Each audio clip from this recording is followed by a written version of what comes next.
অন্য মোল্লা আমি বলি না, অন্য মৌলানা মৌলবী আমার মাথার তাজ, মৌলানা মৌলবী সাহেব ইমাম সাহেব আমার মাথার তাজ। আমি জামাতি মোল্লারা বলছে রাজাকারের বাচ্চারা পাকিস্তান যা, তখন ওই যে জামাতের এখন খারইছে এদের চেহারা গুলা দেখেন খালি, এর নাম হলো আমির হামজা, খারইছে না কুষ্টিয়া থেকে, দেখেন তো কত বুট পায় আমির হামজা, কত বুট পায় দেখেন। আমির হামজা প্রথম বলল আরে আরে এখেরে ফুজ্জা ফুজ্জা, এ তো ফজা পাগলা, কি কইছে কিনা বলেন, কত বড় বেয়াদব।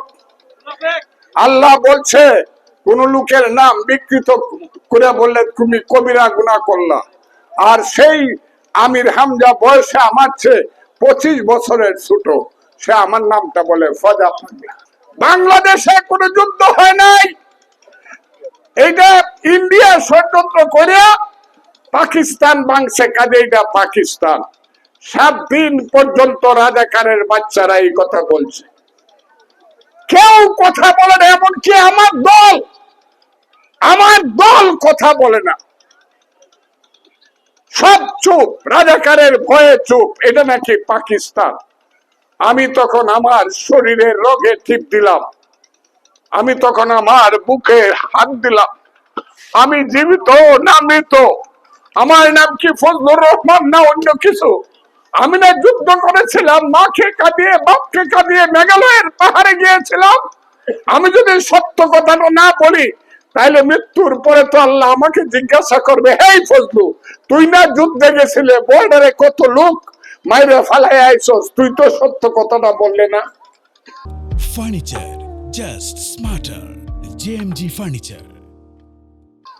7 দিন মিথ্যা কথা যখন বললো রাজাকার আল বদর জামাতের বাচ্চারা, আমি তখন বাও আঙ্গুলটা তুললে, আপনারা যারা আমার ইউটিউব কারা কারা দেখছেন আপনারা একটু হাত তুলে দেখান তো আমাকে, আমার ইউটিউব যারা দেখছেন কান্না আসে। আমি সেদিন আমার স্ত্রীকে বললাম তুমি বিধবা হবা, আমার সন্তানদেরকে ডেকে বললাম তোমরা পিতৃহারা হবা, কিন্তু সত্য কথা বলে আমি মৃত্যুবরণ করতে চাই।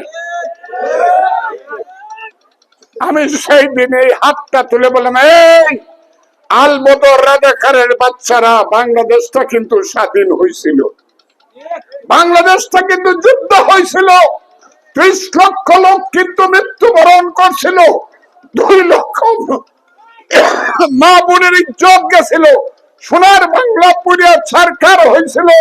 এই রাজাকারের বাচ্চারা মুক্তিযুদ্ধ যদি না মানুষ, পাকিস্তান যদি মানুষ, তাহলে পাকিস্তানে যায়, এটা বাংলাদেশ থাকবে।